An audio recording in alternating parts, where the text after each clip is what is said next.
folks, the internet is now changing the game. We used to only look at it when it came to checking email, but now we are receiving medical information. We're watching television. We're watching programming.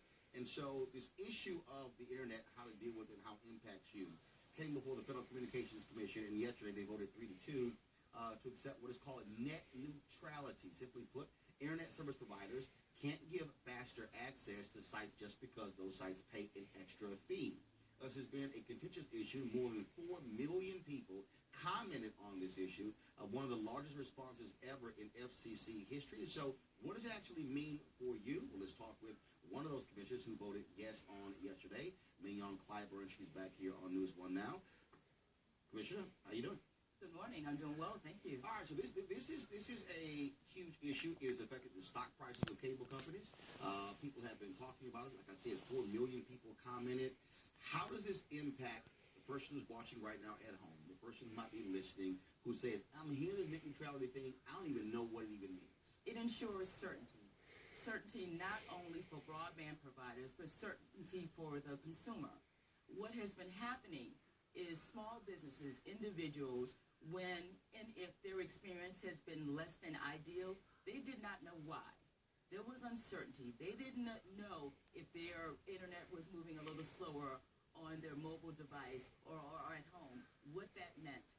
Now there is more clarity and certainty. Now they know what to expect. Now companies have to say and tell them about their practices. Whether there's some things going on the network that they should know about. Now if you pay for speed, that company has to provide that speed and they have to let you know. And now we've got the opportunity for more openness, freedom of expression. Those things that you mentioned that are just so integral to our lives. The internet is indistinguishable in terms of our experiences and in terms of what we expect and in terms of what our potential is. Well, you're right. It was 2 days ago, so I'm at home and I have Verizon Fios at home. And something happened and it went out. And I'm sitting at home and so I had no television service. Right. I had no internet service because they were all together. And obviously, that's not tied to net neutrality. My point is, when it went out, it literally, for me, felt like my lights went out. My phone service went out. I'm sitting there going, okay. And it is a utility. And we recognized yesterday that this is a utility. We are not going to apply old-style regulation when you just had a dial tone. But it is a utility so very essential to your everyday life. And now what we have done is given you certainty, given the internet service provider certainty in terms of how they interact with you, what the expectations are of each other. And I think, and I know, you're going to hit a little, everybody is going to recalibrate right now.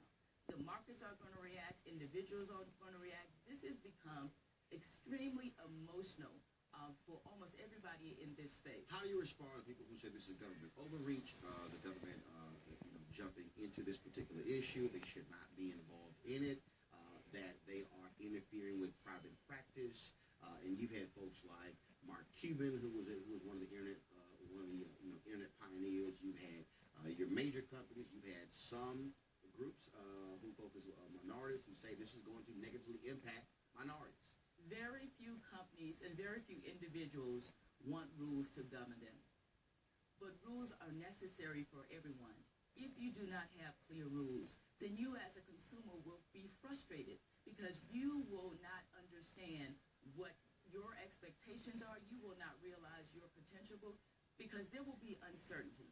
Companies, once the temperature calms down, which may not be tomorrow, but once the temperature calms down, everyone will realize that this is the best course forward because it provides certainty. It provides an equalization of information for everyone. And that's what we are attempting to do, to provide high-level rules of the road that will provide openness, opportunities for innovation, realizing the expectations by all, including especially consumers. What about the issue of choice? Because the reality is, yes, some places you could say, okay, you know what, I'm going to switch from this company to this company to this company. But a lot of people who live in buildings, in apartment buildings or whatever, and that building only has this particular company. Does this somehow deal with the issue of choice providing more choices for consumers when it comes to internet providers? What we're hoping is, because we're laying out a pathway to more certainty, that more people, more innovators will get into the market, and you will have more than one choice for that. If the condo association is providing access, then that condo association would have more opportunities to look at more companies that you is particularly on the mobile side. What we did yesterday was incredible, because it gives the mobile customer, the mobile internet who wants to access broadband, the same type of treatment as you would on a device that you have at home. And so what does that mean? That means for more opportunity for that consumer, that you are not tethered by that traditional wired experience, that mobile device will be able to take you outside of what the contracts might be within that domicile, and gives you opportunity for choice. That's what this is about. Not only choice, but the freedom to have access to information, the freedom and the transparency you need to make an informed choice. This is what this decision is about. It is not overreach. It is providing certainty for all.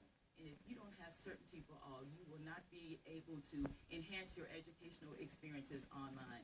That a company could be able to block certain sites that might be to the benefit. That they might be able to throttle or cause your traffic to be degraded. That they could pay, you mentioned pay prioritization, that it could be pay prioritization.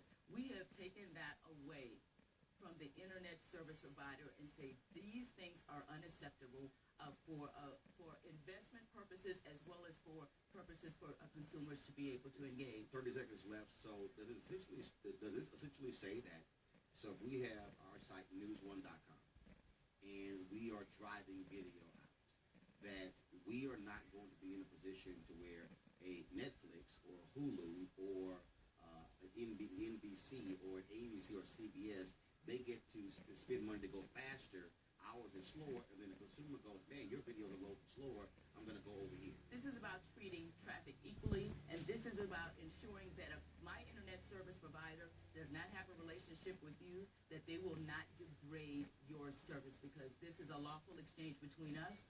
And so traffic is treated equally, and at the end of the day, that's important for us all. All right, Commissioner Clyburn, we appreciate it. Thanks so much. My pleasure. Folks, we come back, the panel will weigh in on this and other issues as well. Plus,